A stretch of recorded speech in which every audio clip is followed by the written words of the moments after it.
जय हिंद छात्रों। आज हम लोग अपनी क्लास 10th यूपी बोर्ड में साइंस की दूसरी क्लास करने वाले हैं। अगर आप इस वीडियो को पहली बार देख रहे हैं तो पिछली वीडियो जरूर देख लीजिएगा, जिससे कि आपको इस वीडियो में चीज़ें समझने में कोई भी प्रॉब्लम ना हो। देखिए, अभी हमने आपको पिछली वीडियो में क्या क्या समझाया। उसमें प्रकाश प्रकाश की डेफिनेशन बताई थी और प्रकाश के गुण समझाए थे। और उसके बाद हमने आपको प्रकाशिक स्रोत या प्रकाशिक वस्तुओं के बारे में बताई थी जो दीप्त और अदीप्त थी। ठीक है। और उसमें कुछ एग्जाम्पल्स भी हमने आपको क्लियर किए थे, जैसे दीप्त में क्या था, सूर्य वगैरह हो गए। और अदीप्त में क्या था, जैसे चंद्रमा, पृथ्वी और कोई भी एक्स्ट्रा जो आपकी वस्तुएं आपको आसपास दिखाई दे रही, वो ये कौन सी हैं, लगभग सारी अदीप्त वस्तुएं। ठीक है।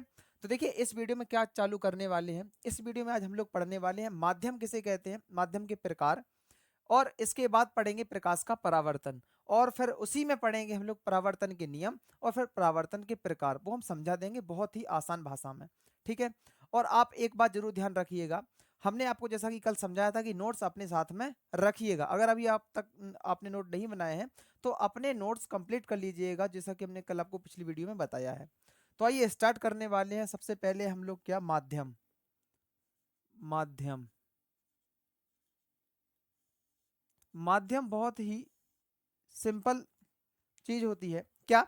देखिए, जैसे कि एग्जांपल से आपको बहुत ही अच्छे से क्लियर हो जाएगा। जैसे अभी हम यहाँ से टॉर्च लगाएंगे, ऐसा समझ लो। जैसे ये टॉर्च हो गई, अगर हम यहाँ से टॉर्च लगाएंगे तो ये किस माध्यम से होकर या किस जगह से होकर जा रही, ये कहाँ से जा रही, वायु से होकर जा रही है। ये कहाँ से जा रही है, आपकी वायु में से आप तक पहुंच रही है, आपके कैमरे तक पहुंच रही है, आपके स्क्रीन तक पहुंच रही है। ठीक है, केवल मानना है, टॉर्च तो वैसे है नहीं। अब देखिए, अगर मान लो इसी टॉर्च को हम पानी में डुबो दें और फिर वहां पे इसको जलाएं, तो उसकी प्रकाश किरणें कहाँ से होके जाएंगी, जल में से। मतलब क्या है, माध्यम किसे कहते हैं, जहां से प्रकाश गमन करता है या जहां से प्रकाश गुजरता है, उसे हम माध्यम कहते हैं। तो इसकी डेफिनेशन क्या बनाएंगे कि जहां से प्रकाश गुजरता है उसे माध्यम कहते हैं या प्रकाशिक माध्यम कहते हैं। अब देखिए, ये मुख्यतः तीन प्रकार के होते हैं। कौन कौन से, देखो एग्जाम्पल से समझेंगे तो बहुत ही आसानी से आपको समझ में आने वाले हैं। पहला होता है पारदर्शक। पारदर्शक इसमें नाम में ही छिपा है, मतलब जिसके हम आर पार देख सकें, अर्थात जिसके आर पार अधिकांश प्रकाश चला जाए उसको कहेंगे हम पारदर्शक माध्यम। एक होता आपका पारभाषक माध्यम। इसमें क्या होगा, आंशिक रूप से, मतलब क्या है, प्रकाश का कुछ भाग ही आर पार जाएगा। कैसे, जैसे मान लो कोई भी, जैसे कोई कांच है, अभी हम उस पर टॉर्च लगाएंगे, साफ सुथरा कांच है, तो वो क्या हो जाएगा, आर पार प्रकाश करने चली जाएंगी। लेकिन पारभाषक में क्या होगा, अगर मान लो हम कांच को घिस देंगे तो उसमें क्या हो जाएगा, स्क्रैच पड़ जाएंगे, तो उतने अच्छे से प्रकाश नहीं जा पाएगा जो साफ कांच में चला जाता है, तो वो क्या कहलाएगा, पारभाषक। अभी आपको डेफिनेशन लिखवा रहे हैं। और फिर लास्ट है आपका अपारदर्शक। देखो नाम में ही पता चल रहा है, अपारदर्शक मतलब जिसके आर पार कोई भी प्रकाश किरणें ना जा सके उसे कहते हैं अपारदर्शक माध्यम। ठीक है। और एग्जाम्पल के लिए, जैसे ये बोर्ड या फिर ये दीवार जो इस जहां पर ये बोर्ड लगा है, समझ रहे। सॉरी, थोड़ा सा लाइट का इशू हो गया था। अब देखिएगा, अभी हमने आपको क्या बताया, इन तीनों माध्यमों के बारे में समझाया है। तो अभी हम इसमें क्या लिखेंगे कि माध्यम माध्यम तीन प्रकार के होते हैं। तीन प्रकार के होते हैं। कौन कौन से, पहला है आपका पारदर्शक माध्यम।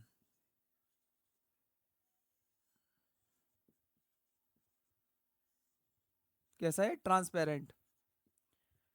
देखिए, इसकी हमें डेफिनेशन क्या लिखनी है, इसकी डेफिनेशन में क्या लिखेंगे, ऐसा माध्यम,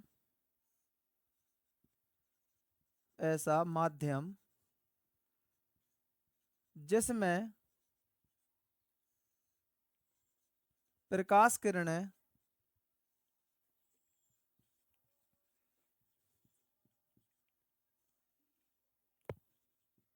अधिकांश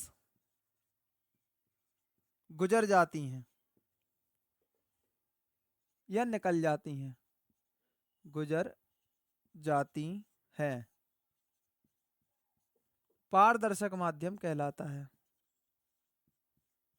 पारदर्शक माध्यम कहलाता है।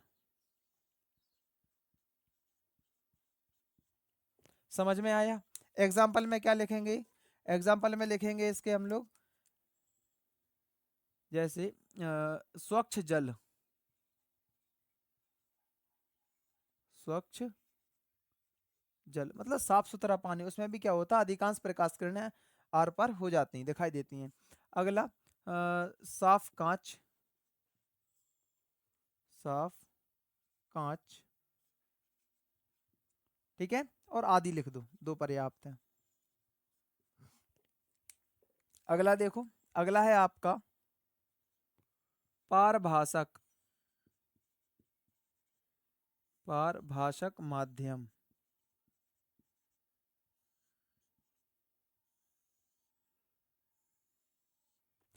इसमें क्या लिखेंगे? इसमें हम लोग लिखेंगे ऐसा माध्यम जिसमें, ऐसा माध्यम जिसमें प्रकाश किरणें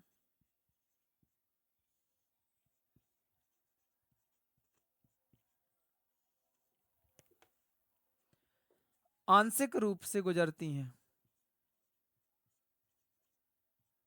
आंशिक रूप से गुजरती हैं, पारभाषक माध्यम कहलाता है।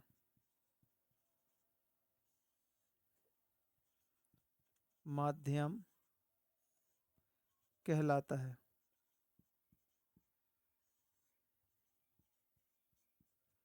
एग्जाम्पल इसके क्या होंगे? जैसे घिसा हुआ कांच या गंदा जल, इसी का उल्टा लिख दो, गंदा जल या घिसा हुआ कांच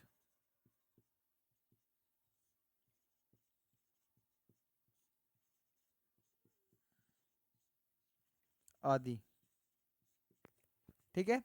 और इसमें लास्ट आपकी हेडिंग क्या है? अपारदर्शक माध्यम, अपारदर्शक माध्यम।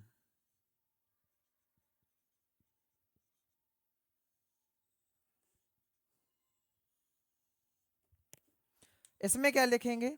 ऐसा माध्यम जिससे प्रकाश किरणें बिल्कुल नहीं गुजर पाती हैं, ऐसा माध्यम, माध्यम जिससे प्रकाश किरणें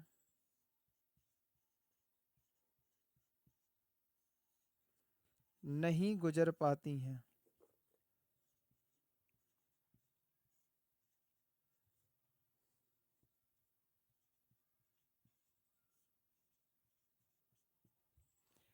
अपारदर्शक माध्यम कहलाता है। अपारदर्शक माध्यम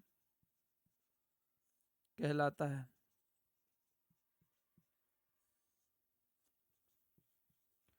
देखिए, ये तो हो गए आपके माध्यम, और इसमें जो लास्ट में आपका एग्जाम्पल लिख लो, दीवार, दीवार कुछ भी लिख लो जिससे प्रकाश आर पार ना जाता हो, ठीक है। दीवार आदि किए दे रहे, आप अपने हिसाब से एग्जाम्पल लिखते रहना। अब देखिए, ये हो गए आपके माध्यम, इसका आप स्क्रीनशॉट ले लो या फिर इसे नोट कर लो।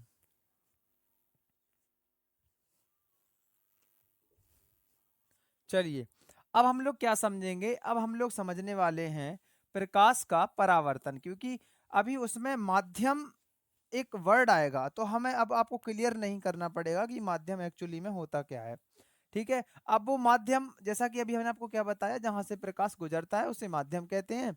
अब वो माध्यम जल हो सकता, वायु हो सकता, कांच हो सकता, कुछ भी हो सकता, स्वच्छ वायु हो सकती, गंदी वायु हो सकती, स्वच्छ जल हो सकता, गंदा जल हो सकता। तो अब हमारा टॉपिक क्या है? प्रकाश का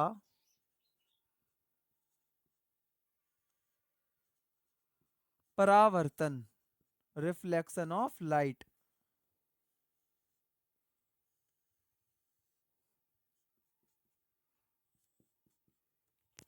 ठीक है। अब देखिए इसका मतलब क्या है, प्रकाश समझा चुके, और परावर्तन देखिए, परावर्तन का मतलब होता है कि जैसे कोई प्रकाश किरण किसी परावर्तक पृष्ठ, सबसे पहले हम मतलब समझेंगे परावर्तक पृष्ठ का। परावर्तक पृष्ठ उस पृष्ठ को कहते हैं या उस सतह को कहते हैं जिस पर प्रकाश की किरणें आती हैं, समझ रहे हैं। जैसे यहाँ से हम टॉर्च लगाएंगे तो यह हमारे लिए क्या हो जाएगा, अभी के लिए परावर्तक पृष्ठ। ठीक है, अब आइए समझते हैं परावर्तन। देखिए परावर्तन में क्या होता है, प्रकाश किरणें आती हैं और पृष्ठ से टकराकर वापस अपने माध्यम में लौट जाती हैं। इसका मतलब क्या होगा, वायु से आएंगी, इस पर टकराकर वापस अपने माध्यम में अर्थात वायु में ही लौट जाएंगी। इस घटना को कहेंगे प्रकाश का परावर्तन। अब आइए इसकी डेफिनेशन लिखते हैं। जब कोई जब कोई प्रकाश किरण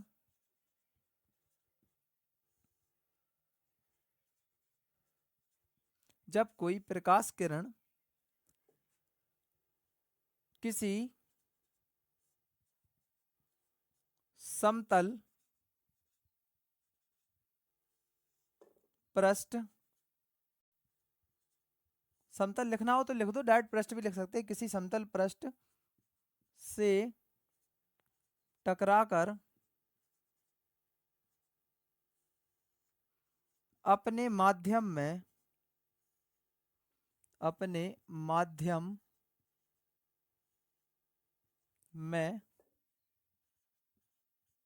वापस लौट जाती है या लौट जाए,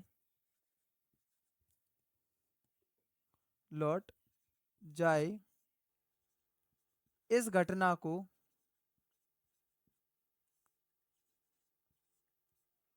प्रकाश का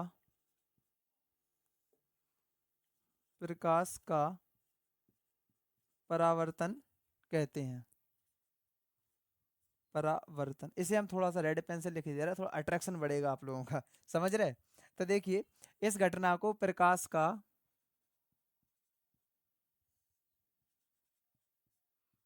परावर्तन कहते हैं। ठीक है, तो ये क्या हो गया आपका, प्रकाश का परावर्तन कहते हैं। ठीक है, देखिए अब इसके दो नियम होते हैं। उससे पहले हम एक छोटा सा डायग्राम समझेंगे। देखिए ये मान लो कोई एक पृष्ठ हो गया, ठीक है, और इस पर मान लो एक प्रकाश किरण आ रही है, ये आई कौन सी, एक प्रकाश किरण, टकराकर वापस अपने ही माध्यम में लौट गई। ठीक है, अब देखिए जो प्रकाश किरण आई है उसको कहेंगे हम लोग आपतित किरण। इसको क्या कहेंगे हम लोग, आपतित किरण, आपतित किरण, किरण। और जो लौट गई वापस इसको कहेंगे परावर्तित किरण, परावर्तित किरण। ठीक है, एक बात आपको ध्यान रखनी है कि इसके बीच में एक काल्पनिक रेखा होती है जिसे हम कहते हैं अभिलंब। अभी हम इसके बारे में समझा देंगे, ऊपर आप नाम लिख लीजिएगा, ऐसे कहते हैं अभिलंब, इसे हम एन से व्यक्त किए दे रहा है। ठीक है, अब देखिए इसमें क्या लिखेंगे, परावर्तन के दो नियम होते हैं, परावर्तन के दो नियम होते हैं। देखिए पहला नियम क्या कहता है इसका, पहला नियम कहता है, देखिए यहां पर एक बात और आपको याद रखनी है कि अभिलंब और आपतित किरण मिलकर एक यहां पर एंगल बनाती हैं जिसको कहते हैं हम लोग आपतन कोण। इस एंगल को क्या कहेंगे, कोण आई, और इसको कहेंगे कोण आर। आई का मतलब है यहां पर आपतन कोण और आर का मतलब है परावर्तन कोण। ठीक है, अब देखिएगा आपका पहला नियम कहता क्या है, पहला नियम कहता है कि आपतन कोण मतलब क्या है, आपतन कोण और परावर्तन कोण ये हमेशा बराबर होते हैं। बराबर कैसे होते हैं, थोड़ा सा डायग्राम में समझ लीजिए। ये क्या है आपका परावर्तन हो रहा, यहाँ पर ये क्या है आपका अभिलंब है। लेकिन इससे पहले थोड़ा सा ये समझ लो, मान लो कि इसका जो माप है वो मान लो 10 है। अब ध्यान देना आप लोग, अगर हम इसके जस्ट बीच से एक लाइन खींच दें तो ये बराबर बराबर दो भागों में बट जाएगा। मतलब क्या है कि कोण आई किसके बराबर हो जाएगा, कोण आर के। ये केवल एग्जाम्पल के पर्पज से था, आपको समझाने के लिए। ठीक है, तो हम यहाँ पर क्या लिखेंगे, आपतन कोण, आपतन कोण आई तथा परावर्तन कोण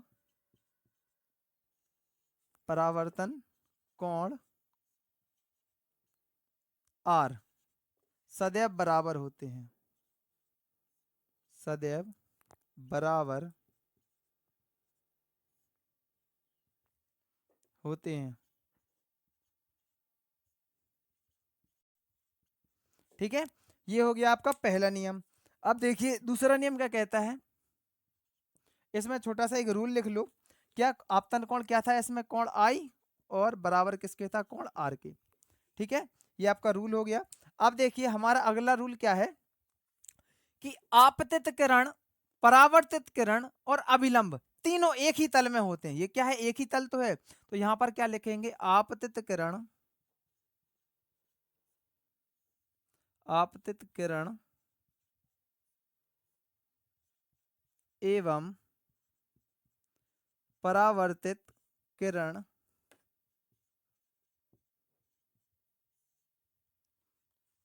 और अभिलंब, और अभिलंब तीनों एक ही तल में होते हैं, तीनों एक ही तल में होते हैं। ठीक है, ये दोनों नियम हो गए। अब देखिए आप इसका स्क्रीनशॉट ले लो या नोट कर लो। ठीक है, फिर आपको परावर्तन के प्रकार समझा रहा है। ठीक है, नोट कर लो।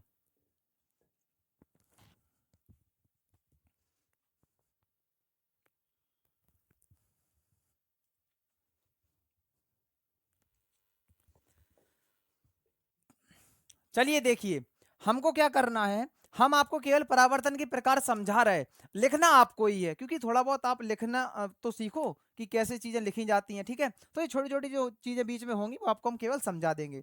देखिए परावर्तन के दो प्रकार होते हैं, एक होता है नियमित, एक होता है अनियमित। नियमित अनियमित समझ लीजिए। देखिए अगर कोई चिकना पृष्ठ होगा, मान लो ये चिकना पृष्ठ है, तो इस पर आने वाली प्रकाश किरण है, मान लो ये दो प्रकाश किरणें आई, टकराने के बाद अपने मार्ग में वापस लौट जाएंगे, ये तो परावर्तन हो गया। लेकिन ये जब लौटेंगे तो एक दूसरे के कैसे होंगी, समांतर, ये आपको ध्यान रखना है। ठीक है, क्योंकि ये कैसा है, चिकना पृष्ठ, तो इसलिए इसको कहेंगे हम लोग नियमित परावर्तन, नियमित परावर्तन।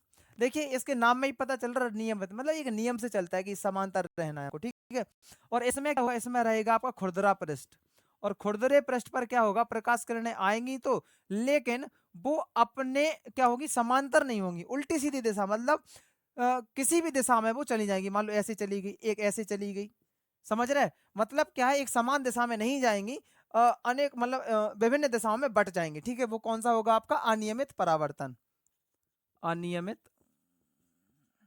परावर्तन। अगर राइटिंग समझ में ना आ रहा हो तो हम बराबर आपको बता रहे हैं, समझा रहा है, तो उससे आप टेस्ट करिएगा।